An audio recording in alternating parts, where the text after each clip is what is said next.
Hello. Me and my double chin are off on a little lunchtime spin because the sun's out, and at this time of year you kind of just got to take it where you can get it. So I'm on my single speed and I'm just gonna do a little loop. I brought my camera along because I have been giving a lot of thought to the conversation I had with Lael last week. If you haven't watched the interview yet, you should. But yeah, I've been giving some thought to one of the things we talked about quite near the end, and if you follow me on Instagram then you will know that I shared a snippet of it in a reel. That's about how men can help to support women-led initiatives and communities in their area. And it's there was a little phrase that I kind of coined during that conversation, which was quiet allyship. Quiet allyship. What does that mean? I've been thinking about this quite a lot.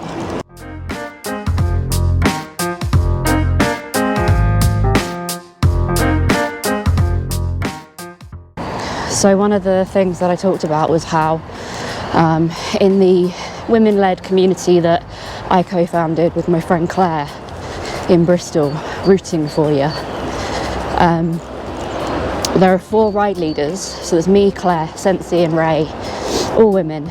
But we also have a 5th member, Chris, who is a white cis man, and his whole role is just to support us. So he helps us with route planning if we don't have time, and recceing routes when, again, we don't have time. He helps us to just make the best use of our time by taking some of those other jobs on when we're struggling, which is amazing. And he doesn't want any accolades for it, which is quite remarkable.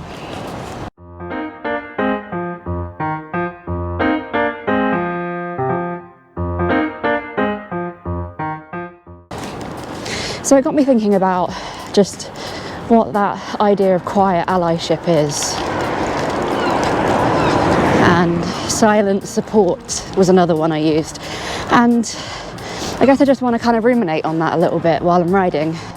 I'm very aware of a lot of cis men in the cycling industry who recognise that they are very well catered to in terms of representation, and they recognise that women, people of colour, queer people, all kinds of folks who are marginalised within the industry, you know, they're setting out and doing their own things, and rather than wanting to just encourage women to join their group rides, these men want to support the women in their own initiatives, which is really good, but it's not quite there yet in terms of how widespread it is. I see a lot of men wanting to encourage more women to come on their group rides, asking the question, how can we be more inclusive? And there are a lot of people who don't necessarily think that inclusivity is actually a thing we need to be worrying about, that cycling by default is inclusive because anyone can get on a bike and go for a bike ride, right?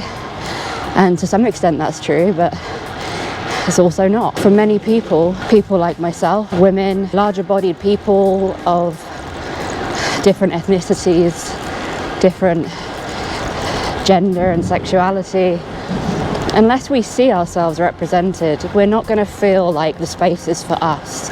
And no one can deny really that cycling traditionally is a skinny white man's sport. So if you are a very well-meaning skinny white man who leads group rides and writes on their Instagram profile that these rides are inclusive, but still only other skinny white men are turning up to them, how do you make that space more inclusive and more appealing to women?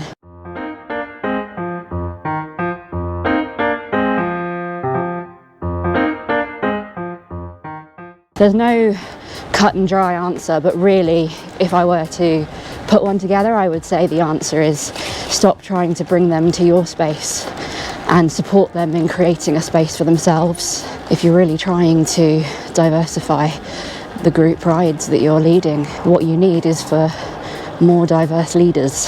That's really what it comes down to. People want to follow leaders who look like them. As a woman, I can quite happily ride in a group of men, but when I ride in a group of women, it's very different. It's just a different atmosphere.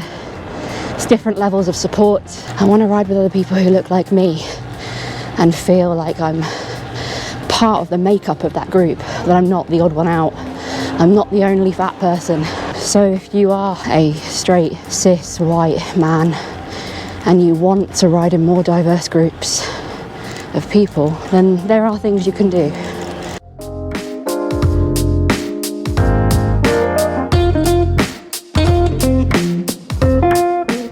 If you've already got a group together, you want more women, people of colour, etc. to join you, you need to attract like for like. It's not just a case of quickly papping a picture of a woman because she turned up for your ride and then putting it all over social media and saying, look, we had a woman on our ride. Look, women come to our ride.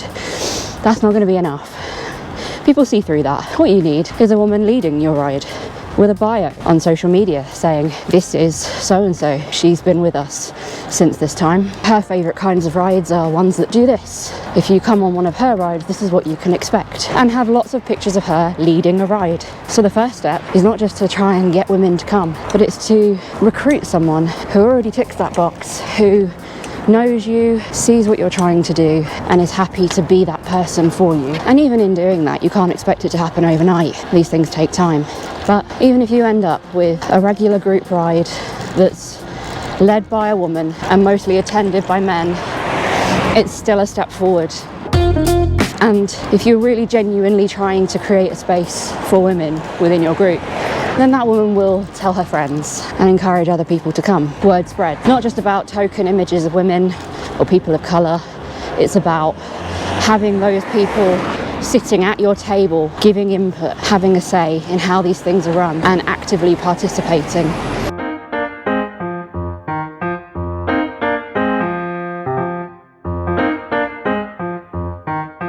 Another option is to devote some of your time and energy into supporting women who are already doing something for themselves. There are so many different communities now, and it's so easy to find them. There's really no excuse not to engage with them and offer your time.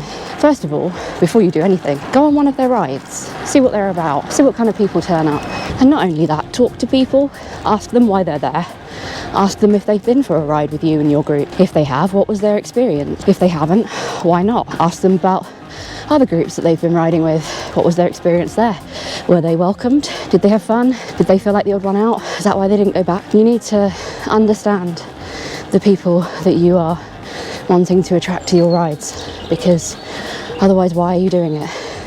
If you're just doing it to tick some boxes and look inclusive, it's not good enough. If you really want to do it, if you really want to make a change, then you need to put in the work.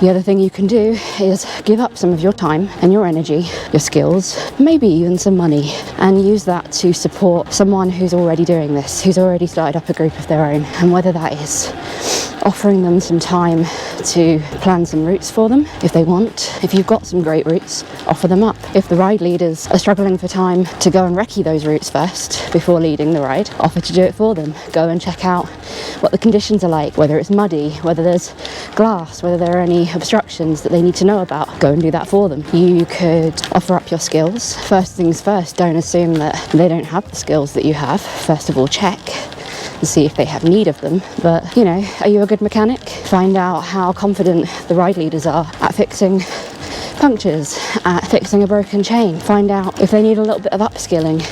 Could you share your skills with them for free? Not asking for anything in return, just helping them to upskill so that they can more confidently lead rides and be that presence that other people need to see in order to feel welcome. Can you offer those kind of skills?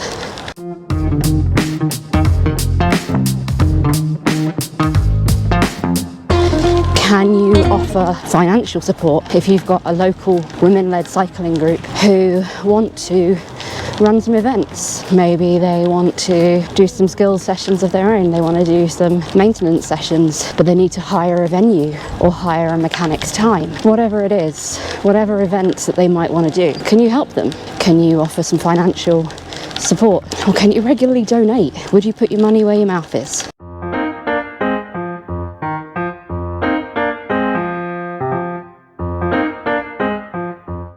other things that you could do, but probably wouldn't work so well if you're a stranger. But if you know women who want to get out riding, but often don't have the time because they're often the primary caregivers in their family, maybe it's even your family, can you offer some childcare support? Whether that's actually coming from you yourself, or do you know someone who you could recommend? Could you free up one evening of their week so they can go and ride? Maybe they could go and ride in your group without you. Wouldn't that be something?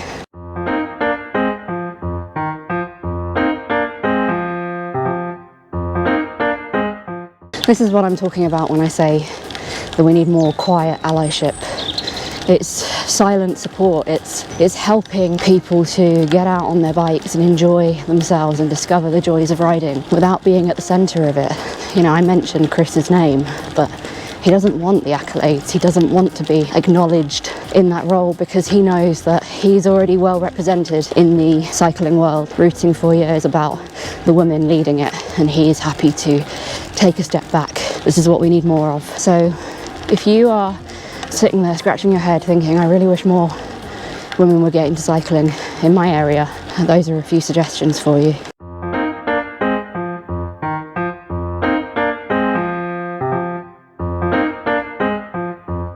So if you've got any other suggestions, please leave them in the comments. If you've not watched the interview with Lael, go back and watch it because it's a good one. And for more of this kind of content, as always, please like and subscribe and ring the bell, which will notify you when I upload a new video.